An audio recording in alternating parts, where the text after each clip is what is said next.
힘을 얻고 지혜를 얻어서 정말 참된 성도로서 살아가시는 우리 동경교회 성도님 되시기를 주님으로 축원드립니다. 여러분, 접붙여진 가지는 이전과는 다른 새로운 삶을 살아가게 됩니다. 원나무에서 잘려지면 뿌리가 없으므로 죽게 되지만은 새로운 나무에 접붙여짐으로써 새 생명을 얻게 되고, 그리고 새로운 뿌리의 영향을 받아서 정말로 새로운 열매를 맺고 더욱더 풍성한 삶을 살게 되는 것을 볼 수가 있습니다. 여러분, 성도로 불리는 우리는 예수 그리스도에 접붙여진 가지들입니다. 사도 바울은 오늘 말씀을 통해서 골로새 교회 성도들에게뿐 아니라 오늘을 살아가는 우리들에게도 옛사람을 버리고 새 사람을 입었으니 새 사람답게 살 것을 권고하고 있습니다. 즉, 그리스도에 접붙여진 자들로서 새로운 삶을 살아야 됨을 강조하고 있습니다. 오늘 읽지는 않은 말씀이지만 1절부터 4절까지의 말씀을 보면은 위의 것을 찾으라라고 말씀하면서 그리스도인의 삶의 방향과 원칙을 소개하고 있습니다. 즉, 하나님 나라의 백성이라고 한다면은 하나님 나라를 소망하며 살아야 된다라고 하는 것을 말씀하고 있습니다. 그리고 오늘 말씀 중에 이 5절부터 11절까지는 벗어버려야 할 옛사람의 습성에 대해 소개를 하고 있고, 또 12절부터 17절까지는 새 사람으로서 지녀야 할 하나님의 성품에 대해서 말씀하고 있습니다. 우리는 입술로만 성도라고 말하며 살아야 하는 것이 아니라 진정으로 새 사람으로, 그리고 옛사람을 완전히 벗어버리고 살아야 하겠습니다. 우리는 성도로 부르심을 받았음에도 불구하고 아직까지도 그 옛사람을 벗어버리지 못하고 살아가고 있습니다. 언제까지 옛사람처럼 옛사람의 습성을 버리지 못하고 살아야 하겠습니까? 하루라도 빨리 이 옛 습성을 벗어버리고 새 사람답게 살아가는 그런 은혜가 있기를 축원드립니다. 5절부터 9절까지는 성도들이 벗어야 할 그 죄악을 두 가지 범주로 말씀하고 있는 것을 볼 수가 있습니다. 이 첫째는 성품적 측면의 것들로서 음란, 부정, 사욕, 악한 정욕, 탐심, 이렇게 5가지를 말씀하고 있고요. 둘째로는 행실적 측면으로서 8절과 9절에 보면은 분함, 노여움, 악의, 비방, 부끄러운 말, 거짓말을 말씀하고 있습니다. 이렇게 구분져서 말씀하고 있는 이유는 그 대처 방안이 다르기 때문에 이제 이렇게 구분져서 말씀하고 있어요. 먼저 성품적 측면에 대해서는 죽이라라고 하는 말씀으로 하고 있어요. 바로 이 5절에 있는 말씀인데 죽이라라고 말씀하고 있고, 행실적 측면에 대해서는 벗어버리라, 8절에 보니까는 벗어버리라라고 말씀하고 있습니다. 자, 그럼 먼저 5절 말씀을 보면은 그러므로 땅에 있는 지체를 죽이라, 곧 음란과 부정과 사욕과 악한 정욕과 탐심이니 탐심은 우상 숭배니라라고 말씀하고 있어요. 땅에 있는 지체로서 음란, 부정, 사욕, 악한 정욕, 탐심을 말씀하는데 이것은 여러분 마음 속에 있는 죄악들입니다. 이 5가지로 요약하고 있는 것을 볼 수 있고, 그 죄악의 가장 밑바닥에는 무엇이 있다라고 말씀하냐면 바로 탐심입니다. 탐심이 그 밑바닥에 있다. 그러면서 그 탐심은 우상 숭배다라고 말씀하고 있습니다. 탐심은 죄악된 마음의 가장 밑바닥에서 작용하고 있습니다. 이성에 대한 탐심은 음란과 악한 정욕으로 나타나게 되고, 돈에 대한 탐심은 부정과 사욕으로 나타납니다. 만족을 모르는 탐심은 모든 죄악의 뿌리가 됩니다.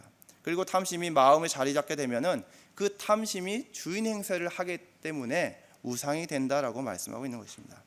그래서 우상이라고 하는 것은 무엇입니까? 하나님과 우리 사이를 가로막고 있는 것입니다.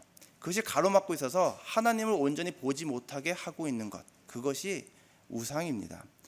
여러분과 하나님 사이에 무엇이 가로막고 있습니까? 사람에 따라 다르지만은 돈이 하나님을 막고 있을 수 있습니다. 아니면 이성이, 아니면 지식이, 명예가, 권력이 등등 이런 세상적인 것이 하나님을 바라보지 못하도록 막고 있습니다. 그리고 그것이 우리를 지배하고 주인 행세를 하고 있습니다. 그런 것들이 바로 우상이라 할 수 있겠습니다.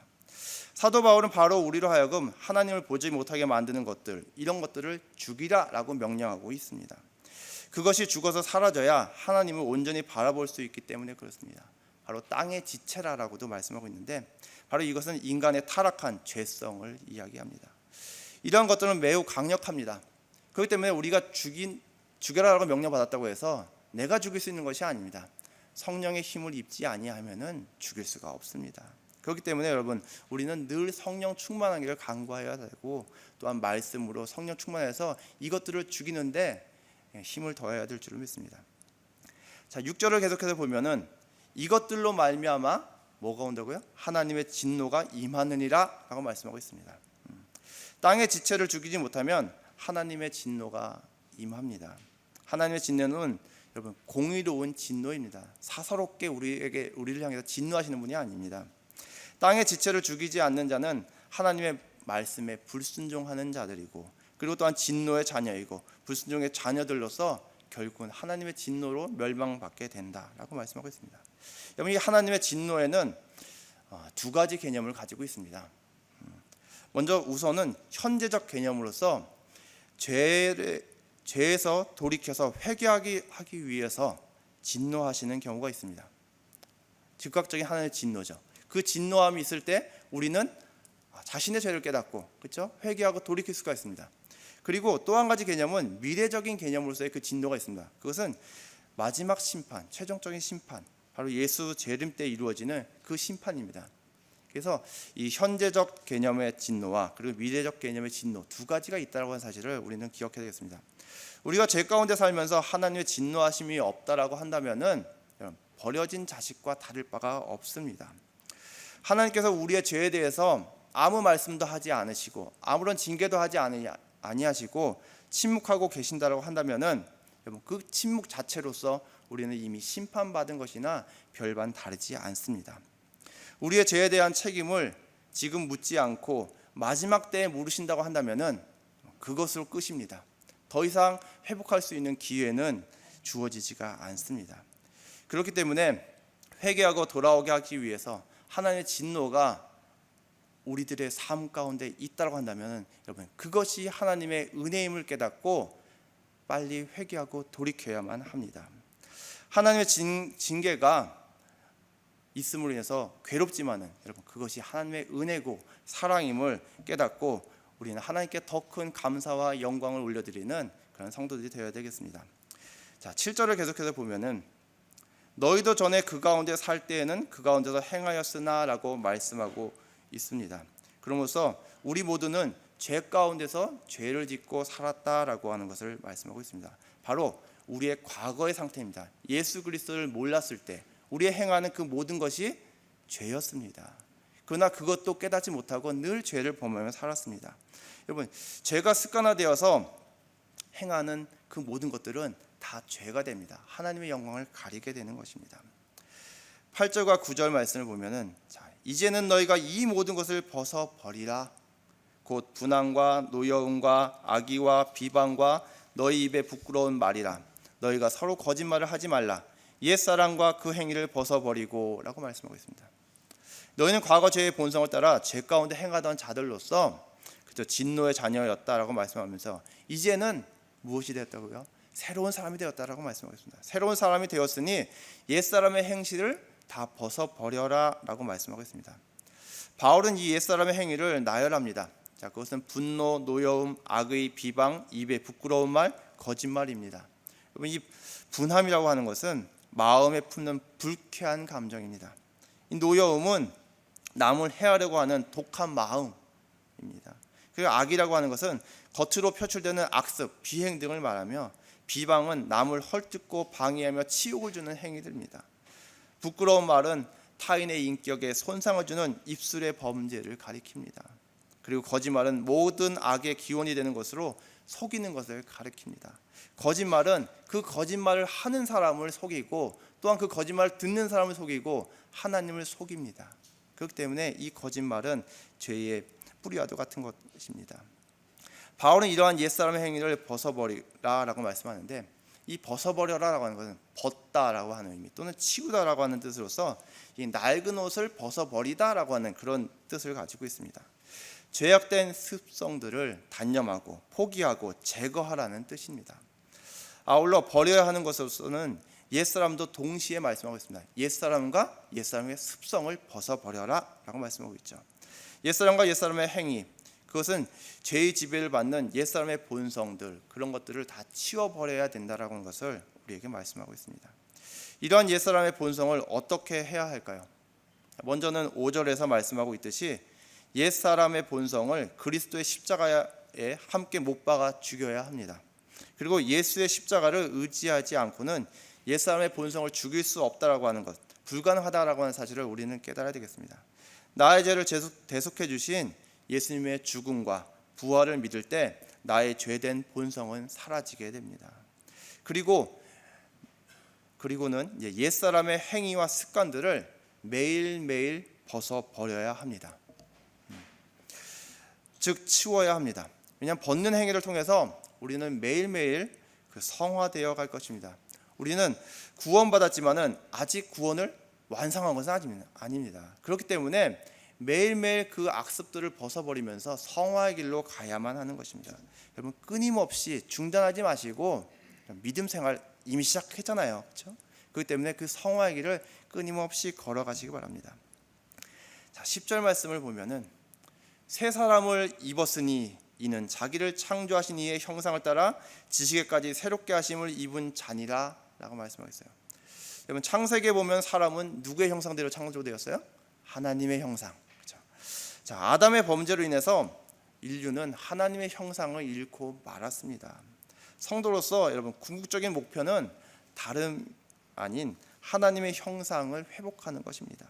그렇게 로마서 13장 14절에서는 오직 주 예수 그리스도로 옷 입고 라고 말씀하겠습니다. 그리고 10절에서는 뭐라고 말씀해요? 새 사람을 입었으니 라고 말씀합니다. 이것은 우리가 죄로 인해서 잃어버린 그 하나님의 형상을 오직 예수 그리스도를 믿음으로 말미암아 회복될 수 있음을 말씀하고 있는 것입니다. 그리스도로 말미암아 새 사람을 입음으로 옛사람의 죄악된 본성은 벗어버리고 새 사람을 거듭나서 의인의 신분을 얻게 되었다라고 말씀하고 있는 것입니다. 그렇죠? 우리가 믿음으로 의롭게 된다라고 말씀하지 않습니까? 자, 믿는 것인데 바로 예수 그리스도가 구세주이심을 믿는 그 믿음으로, 그렇죠? 그 믿음으로 구원받는 것입니다. 새 사람은 하나님의 형상을 회복하였고 또한 지식에까지 새롭게 하심을 입은 자임을 말씀하고 있습니다. 즉 참된 지식에 이르기까지 새로워져 가는 존재가 되었다라고 하는 것입니다. 새 사람이 된 자가 도달해야 할 최종적인 목표가 지식에까지 새로워지는 것입니다. 이 지식은 세상적인 지식을 말씀하고 있는 것이 아닙니다. 하나님과의 완전한 교제를 통해서 얻어지는 것으로서 하나님에 대한 지식입니다. 그리고 그것은 또한 그리스도에 대한 지식입니다. 이것은 성경 속에서 사도 바울이 그리스도의 비밀로서 늘 말씀하고 있는 것이기도 합니다. 이것은 가장 귀하고 고상한 지식으로서 하나님을 아는 지식입니다. 이것을 위해 바울은 세상 지식을 배설물로 여겼다라고 말씀하고 있습니다. 성도가 된다고 하는 것은 단순히 교회 출석을 하는 것이 아니라 철저하게 변화되어서 하나님을 닮아가야 하는 것입니다. 바로 하나님에 대한 지식이 충만해져 가야 하는 것입니다. 성도 새 사람이 되는 것은 단순히 신분 세탁이 되는 것이 아닌 온전히 하나님을 닮아가는 것, 잃었던 하나님의 형상을 회복하는 것입니다. 그리고 그 과정을 통해 그리스도의 장성한 분량까지 성장되어져 가는 것입니다. 하나님께서는 내가 거룩하니 너희도 거룩하라 라고 말씀하셨고 예수님께서는 너희 아버지의 온전하신과 같이 너희도 온전하라 라고 말씀하셨습니다. 그리고 사도 바울은 성도를 향해서 하나님을 본받는 자가 되라 라고 계속해서 집중적으로 말씀하고 있는 것을 볼 수가 있습니다. 새 사람이 되는 데에는 여러분 차별이 있을 수가 없습니다. 그래서 11절에 이렇게 말씀하고 있습니다. 거기에는 헬라인이나 유대인이나 할레파나 무할레파나 야만인이나 스구디아인이나 종이나 자유인이 차별이 있을 수 없나니 오직 그리스도는 만유시요 만유 안에 계시니라 라고 말씀합니다. 바울이 살던 시대에는 인종과 지위에 있어서 차별이 있던 시대였습니다. 오늘날도 온전히 100% 극복되어지지는 않았지만은 그래도 과거보다는 덜한 우리가 사회 속에 살고 있습니다. 이런 차별과 차등은 교회 안에도 있었습니다. 그러나 그리스도를 믿고 따르는 자들에게는 그 어떤 신분적, 사회적, 경제적 차별이나 구별 없이 하나님의 은혜를 누릴 수 있고 그 은혜가 주어진다라고 사도 바울은 이야기합니다. 바울은 11절 말씀을 통해서 골로새 교회 안에 있는 그 모든 차별이 사라졌음을 선언하고 있는 것입니다. 그리스도를 믿고 따르는 자, 새 사람이 되게 하시면은 그 어떤 차별이나 차등, 구별이 있을 수가 없습니다. 하나님의 구원에는 인종이나 신분에 따라서 차별이 없습니다. 우리가 믿는 하나님은 유대인만의 하나님이 아니라 만민의 하나님이십니다. 하나님 앞에 선 모든 인간은 하나님의 사랑을 받는 존재이며 또한 구원의 대상입니다. 오직 그리스도는 만유시요 만유 안에 계시니라라고 하는 말씀은 오직 그리스도만이 모든 존재의 근거이며 모든 것 안에 거하시는 분이심을 말씀합니다. 이는 만물의 근본이 그리스도임을 표현한 것으로 만물의 통치자가 그리스도이심을 또한 말씀하고 있습니다. 그리스도 안에서는 민족적, 사회적, 경제적, 신분적 차이가 없으며 모든 사람은 새 사람이 될 수 있는 것입니다. 우리는 하나님의 크신 은혜로 선택되었고 성도라고 불림받고 있다고 하는 사실에 감사하시기 바랍니다. 여러분, 이렇게 생각해 볼 때 이것은 기적과도 같은 일입니다. 우리는 감히 성도로 부름받을 수도 없고 이렇게 택함을 받을 만한 그러한 존재도 아닙니다. 그러함에도 불구하고 택함 받았다라고 하는 것, 그것이 너무나 큰 은혜가 아닐 수 없습니다. 옛사람의 성품과 행실을 버리고 새 사람을 입은 자는 하나님의 성품을 따라 새로운 행실을 하며 살아가야 합니다. 당연하죠, 그렇죠? 새로운 행실을 해야 됩니다. 걸친 옷에 걸맞는 삶을 살아야 됩니다. 옷은 잘 차려입고 거지같이 행동하는 사람이 있습니까? 그런 사람은 없습니다. 여러분, 그래서 12절에 이렇게 말씀합니다. 그러므로 너희는 하나님이 택하사 거룩하고 사랑받는 자처럼 긍휼과 자비와 겸손과 온유와 오래 참음을 옷 입고 라고 말씀합니다. 새 사람이 갖춰야 할 성품으로 긍휼, 자비, 겸손, 온유, 오래 참음을 말씀하고 있습니다. 이러한 성품을 옷 입으라고 말씀하는데 이것은 하나님의 성품으로서 성도로서 반드시 닮아야 하는 것을 이야기합니다. 여러분, 이것을 옷으로 친다고 한다면 가장 아름다운 옷입니다. 참된 성도만이 입을 수 있는 그런 옷입니다. 그리고 이렇게 5가지로 압축되어 말씀하고 있지만은 또한 이것은 성령의 9가지 열매와도 같은 것입니다. 하나님의 사람이라면은 자연적으로 맺게 되는, 자연적으로 입게 되는 그러한 아름다운 옷입니다. 바울은 12절에서 여러분, 성도로서의 자격을 이 3가지 단어로 표현하고 있는 것을 볼 수가 있습니다. 바로 택하사, 그리고 거룩하고 사랑받는 이라고 하는 단어입니다. 성도는 먼저 하나님의 택함을 받은 자입니다. 내가 하나님을 택한 것이 아닙니다. 하나님이 우리를 택했습니다. 스스로 열심히 노력해서 하나님을 택한 것이 아닙니다. 택함 받을 수 있는 자격을 갖추었기 때문에 택함 받은 것이 아닙니다. 그런 사람은 지구상에 한 사람도 없습니다. 하나님의 기쁘신 섭리 가운데 택함 받은 자가 성도가 되는 것입니다. 하나님께 택함 받았다고 하는 사실 그 자체가 은혜이고 또한 하나님의 크신 사랑이고 기적이 아닐 수가 없습니다. 나 같은 자가 천지 만물을 지으시고 통치하시는 하나님의 택함을 받았다라고 하는 것이 놀라운 기적이 아니면 무엇이겠습니까? 여러분, 2번째로는 이 거룩하고인데요. 성도는 거룩하게 살아야 하는 자입니다. 이 거룩이라고 하는 단어의 그 원어적인 의미는 구별이라고 하는 뜻을 가지고 있습니다. 하나님께서 따로 떼어 놓으셨다라고 하는 것입니다. 이 세상과 구별된 자로서 하나님의 거룩을 좇으며 살아야 할 존재로 구분 지으셨다라고 하는 말씀입니다. 여기서 우리가 성도로 불리는 것에 대해서 오해하지 말아야 하는 것이 있는데 그것은 우리가 거룩하기 때문에 성도로 불리는 것이 아니라 거룩하게 살아가라고 하는 그런 의미에서 성도로 불린다라고 하는 사실입니다. 하나님께서는 우리가 이 세상 법을 따르지 않고 구별된 자, 하나님의 말씀을 따르는 구별된 자로 살아가기를 원하십니다. 그렇기에 여러분, 거룩이라고 하는 것은 우리의 상태가 아닙니다. 우리의 상태가 아니라 신앙생활의 목표가 되어야 될 것입니다. 중단하지 않고 성화의 길을 걸어가야 합니다. 성화의 길을 걷지 않는 자는 성도가 아닙니다. 마지막으로는 사랑받는 자가 성도라고 말씀하고 있습니다. 하나님께서는 독생자 예수님의 그 십자가를 통해서 우리에게 큰 사랑을 보여주셨습니다. 그 사랑을 받은 자가 성도가 되는 것입니다. 사랑으로 인해서 죄인이 하나님의 백성이 되고 하나님의 자녀가 될 수 있는 것입니다. 모두가 하나님의 무조건적인 사랑 때문입니다. 이 사랑 때문에 여러분, 성도가 되는 것입니다. 사도 바울은 이 3 단어를 통해서 새 사람에 합당한 신앙의 모습을 지녀야 됨을 주장하고 있으며 또한 긍휼과 자비와 겸손과 온유와 오래 참음을 옷 입으라고, 즉 그리스도 안에 거하는 삶을 통해 성령의 열매를 맺어 하나님께 영광을 돌리라고 말씀하고 있습니다. 사도 바울은 이 5가지 성품들을 옷 입으라고 말씀하면서 성도들로서 취해야 하는 삶의 자세 2가지를 또한 말씀하고 있습니다. 첫째로는 용서하는 삶입니다. 13절 말씀을 보면은 누가 누구에게 불만이 있거든 서로 용납하여 피차 용서하되 주께서 너희를 용서하신 것 같이 너희도 그리하고 라고 말씀합니다. 형제가 무슨 잘못을 하였든지 간에 주께서 너희를 용서하신 것 같이 너희도 서로 용서하라라고 말씀합니다. 용서하는 삶을 살아야 하는 근거는 주님께서 우리를 용서하셨기 때문입니다. 우리가 용서받을 수 없는 죄를 주님께서 우리를 용서해 주셨습니다. 그 때문에 우리는 형제를 용서하며 살아야 됩니다. 용서를 경험한 성도들은 마땅히 용서의 삶을 살아야 됩니다. 예수님께서도 범죄한 형제를 7번 정도 용서하면 잘하는 것이지요 라고 말하는 이 베드로를 향해서 뭐라고 말씀하십니까? 7번뿐 아니라 7번을 70번이라도 용서하라고 말씀하십니다.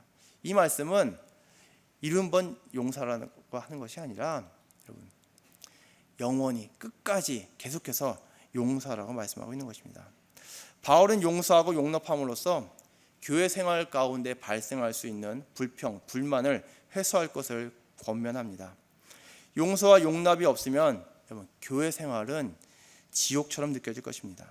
성도는 그리스도를 본받아 용서의 삶을 살아야 하고 그렇게 할 때에 교회는 용서와 용납이 넘치는 정말로 따뜻한 공동체가 될 것입니다.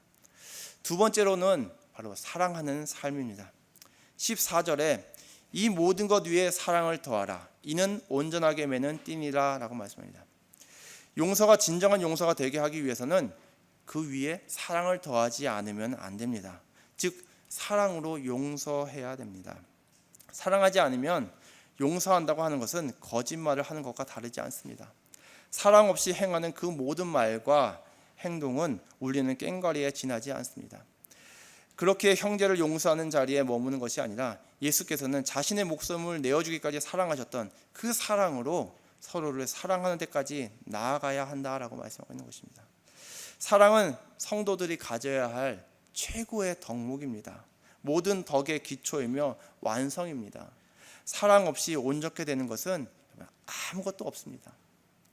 음식에 소금이 들어가지 않으면 싱겁고 맛이 없는 것처럼 성도의 모든 말과 행동에 사랑이 빠지면 별 볼 일 없는 일이 되고 맙니다.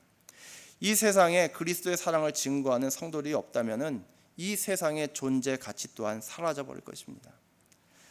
성도 여러분, 여러분이 이 세상에서 그리스도인임을 나타내는 것은 기독교인다운 맛, 바로 사랑을 가지고 말하고 행동할 때 나타나는 것입니다. 사랑을 실천하는 것은 하나님의 성품에 참여하는 자가 되는 것입니다.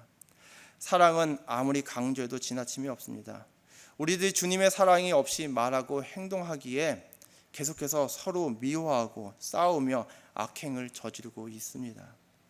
우리는 하나님의 택함을 받았고 거룩한 자로 부르심을 받았고 또한 사랑을 받는 자로서 모든 것 위에 사랑을 더해야 합니다. 새 사람으로서 사랑을 실천하는 삶을 살아야 합니다. 새 사람을 입은 성도는 하나님의 성품을 따라 용서와 사랑을 실천해야 합니다. 그리고 새 사람으로서 성도는 평화와 감사 속에 살아야 함을 사도 바울은 권면하고 있습니다. 15절 말씀에 보면은 그리스도의 평강이 너희 마음을 주장하게 하라. 너희는 평강을 위하여 한 몸으로 부르심을 받았나니 너희는 또한 감사하는 자가 되라 라고 말씀합니다. 그리스도의 평강은 하나님의 평강과 같은 말입니다. 그렇죠? 겸용해서 쓸 수 있어요. 그리스도의 평강, 하나님의 평강. 그리고 예수님께서 제자들에게 주신 최고의 선물이 무엇이다라고 생각되십니까? 예수님께서는 제자들에게 어떤 세상의 명예나 재화를 주지 아니하셨습니다. 바로 하늘의 평화, 그리스도의 평화를 주셨습니다. 예수님께서는 요한복음 14장 27절에 이렇게 말씀하십니다. 평안을 너에게 끼치노니 곧 나의 평안을 너에게 주노라. 내가 너에게 주는 것은 세상이 주는 것과 같지 아니하니라. 너희는 마음에 근심하지도 말고 두려워하지도 말라라고 말씀하십니다. 나의 평안을 너에게 주노라라고 하셨습니다. 예수님께서 우리들에게 또 이러한 평안을 선물로 주셨습니다. 믿으십니까? 주님께서는 우리에게 이와 같은 평안을 주셨습니다. 죄인으로 있을 때에는 불안에 떨 수밖에 없었습니다. 그러나 죄인이었던 우리가 그리스도인이 될 때 죄 용서를 받아서 하나님과 화목하게 됨으로써 영적 평안을 누리게 되었습니다. 주님께서는 십자가의 희생으로서 우리에게 바로 이 평안을 선물로 주셨습니다. 평강을 위하여 한 몸으로 부르심을 받았다라고 하는 말씀, 여러분 이 말씀에 대해서 어떻게 생각하십니까? 여기에 모인 성도들이 새 사람으로 부르심을 받은 목적이, 교회로 부르신 목적이 바로 평강을 위한 것임을 사도 바울은 밝히고 있습니다. 이 평안을 선물로 받았으니 형제간의 평안을 위해 살아야 됨을 말합니다. 여러분, 우리가 신앙생활을 왜 합니까? 이 세상 가운데서 잘 먹고 잘 살기 위해서입니까? 우리의 신앙생활의 목적이 무엇입니까? 그것은 구원 아닙니까? 구원이 궁극적인 목적 아닙니까? 구원을 받을 자에게는 하나님의 평강이 선물로 주어집니다. 죄인으로 있을 때는 하나님과 원수사였지만은 예수 그리스도의 보혈의 능력으로 그 모든 것이 청산되었고 은혜로 주시는 그 평강을 누릴 수 있는 자가 되었습니다. 하나님의 평강은 하나님과의 관계 회복뿐만 아니라 형제 간의 관계 회복을 통해서도 주어지는 것입니다. 형제 간의 관계가 나쁜데도 불구하고 하나님과의 관계가 좋아서 평안을 누릴 수 있는 사람이 있습니까? 저는 없다고 생각됩니다. 주님께서는 우리들에게 원수까지도 사랑하라고 말씀하셨습니다. 원수와 관계를 회복하지 아니하고는 참된 평안을 누릴 수가 없습니다. 단절된 관계 또는 적대적인 관계가 바뀌지 않으면은 참된 용서도 사랑도 없고 그 평안도 우리 가운데 있을 수가 없습니다. 새 사람이 된 성도들은 그리스도의 평강으로 이 분열된 사회 그리고 가정, 교회의 아픔을 치유하고 하나로 연합하여야 하는 것입니다. 바울은 에베소서 4장 3절에서 평안을 매는 줄로 성령이 하나 되게 하신 것을 힘써 지키라라고 말씀했습니다. 각 성도는 그리스도의 몸의 일부로서 자신의 마음뿐 아니라 교회 전체가 하나님의 평강이 지배하도록 해야 할 의무와 사명이 있습니다. 화평케 하는 자가 하나님의 자녀라고 부름을 받을 수가 있는 법입니다. 우리는 입술로만 하나님의 자녀다, 새 사람이다, 성도라고 말해야 하는 것이 아니라 의무와 화평케 하는 사명을 가지고 말씀을 따라 정말로 형제를 용서하고 사랑함으로 하나님의 평화를 자신의 가정과 또한 사회와 교회 공동체에 이룩하여야 할 것입니다. 하나님의 영광을 가리는 자나 교회는 하나님께서는 반드시 심판하십니다.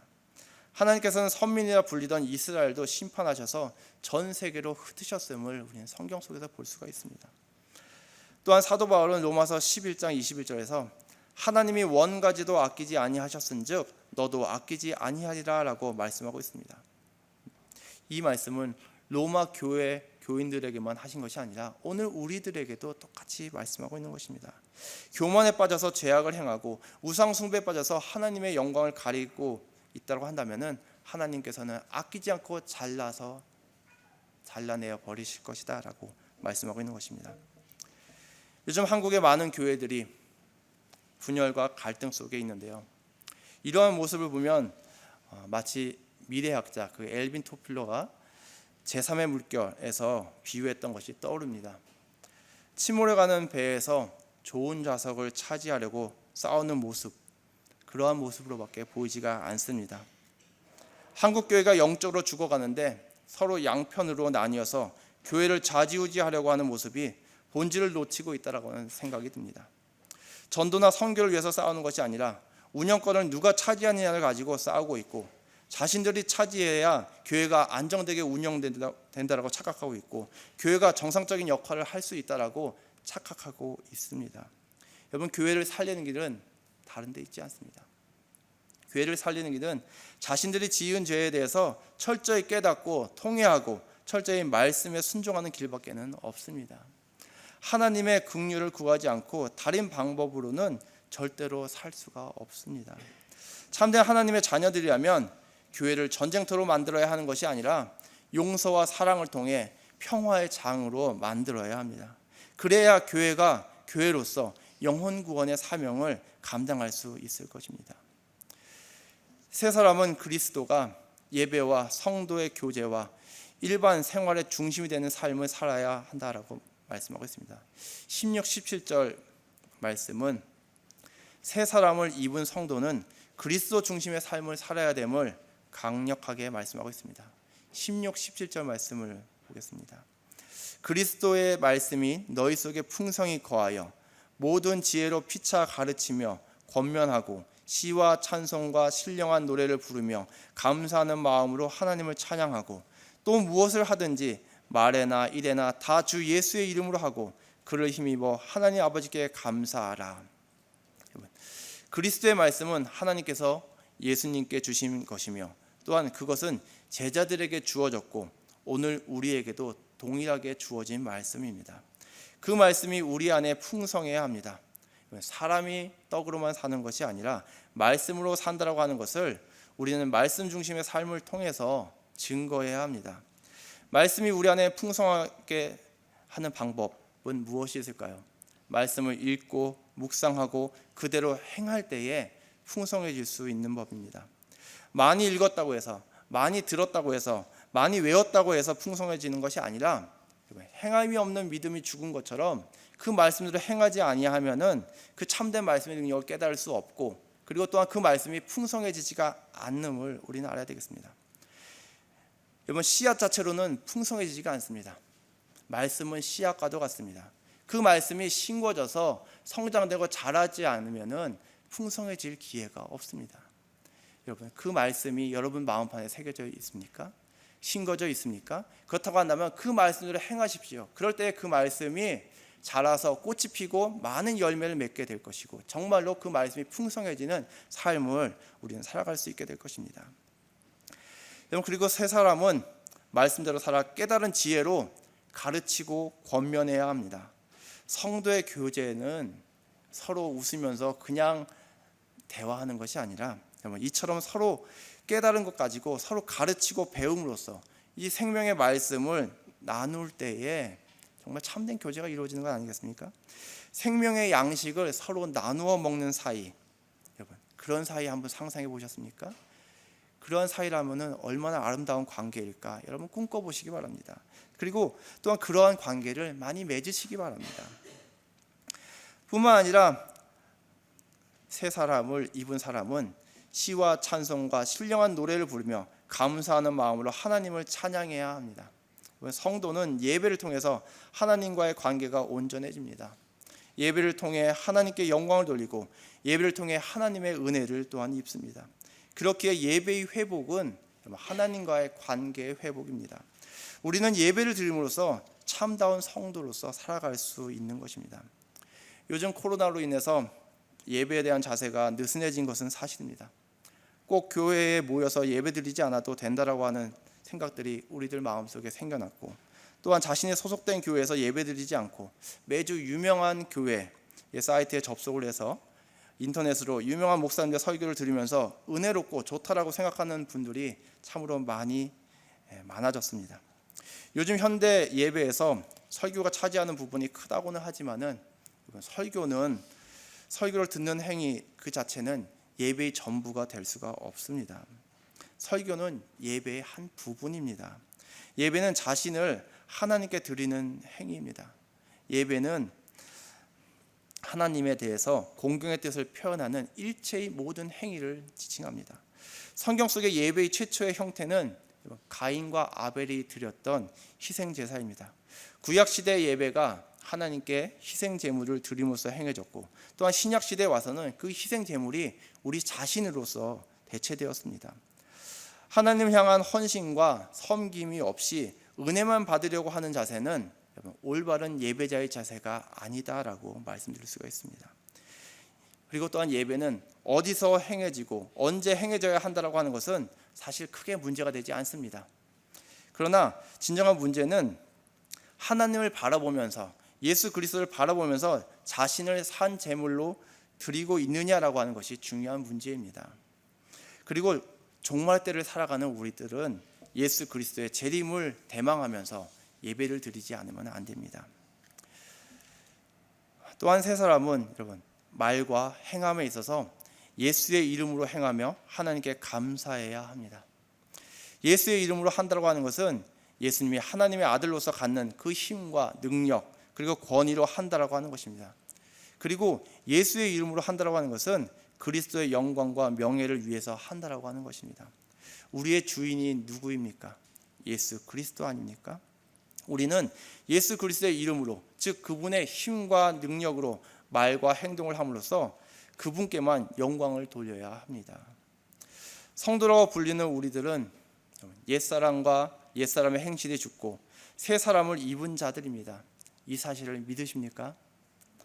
새 사람은 새 사람에 맞는 삶의 방식이 있습니다. 새 사람이 되었어도 옛사람의 습성을 그대로 행하며 산다고 한다면 새 사람이라고 할 수가 없습니다. 사랑하는 성도 여러분, 우리는 하나님의 은혜로 성도로 부름을 받았습니다. 하나님께 택함받았고 구별되었으며 사랑받는 자들이 되었습니다. 우리 앞뒤 좌우에 있는 모든 성도들은 하나님께서 아끼시고 사랑하는 자들입니다. 우리가 새 사람이 되었으면 새 사람답게 살아감으로써 하나님 뜻에 합당한 삶을 살아야 하지 않겠습니까? 큰 죄를 용서받았으면 서로 용서하며 살아야 되지 않겠습니까? 큰 사랑을 받았으면 정말로 서로 사랑하면서 살아야 되지 않겠습니까? 말씀을 통해 깨닫고 은혜 주셨으면 그 은혜를 서로 나눔으로써 영적으로 풍성함을 누리며 살아야 되지 않겠습니까? 우리의 모든 말과 행동을 사랑으로 행함으로써 하나님의 사랑이 이 세상에 증거되게 해야 되지 않겠습니까? 새 사람이 된 우리들은 예수 그리스도의 이름으로 행함으로 주님께만 영광을 돌려야 되겠습니다. 우리는 하나님의 크신 사랑과 은혜로 그리스도로 말미암아 새 사람으로 거듭났습니다. 하나님의 형상을 따라 하나님의 일을 행하며 살아야 될 책임과 의무, 사명이 있습니다. 하나님 나라에 대한 소망을 두며 새 사람을 입은 자답게 살아가는 은혜가 있기를 축원합니다. 그러나 만약 새 사람이 되는 은혜를 받았음에도 불구하고 아직 옛사람의 습성을 버리지 못하고 있다면 자신의 비참한 모습을 깨닫고 하나님의 긍휼을 구하며 회개함으로 새 사람을 입은 자로 회복되는 은혜가 있기를 주님의 이름으로 축원합니다. 기도하겠습니다. 사랑과 은혜가 많으신 하나님 아버지 감사드립니다.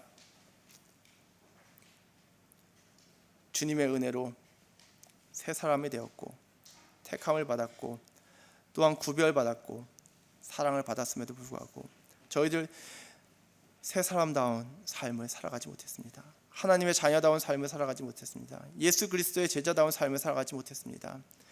주님, 저희들의 죄를 용서해 주시고 저희들이 진정 새 사람으로서 주님께 온전히 영광 돌리는 삶을 살아갈 수 있도록 인도하여 주시옵소서. 우리의 삶의 모든 것들이 이전과는 다른 삶을 살아가게 하여 주시옵소서. 온전히 주님만을 바라며 주님께만 영광 돌리는 삶을 살아가는 우리 동경교회 성도들 될 수 있도록 인도하여 주시옵소서. 감사드리며 예수님의 이름으로 기도드렸사옵나이다. 아멘.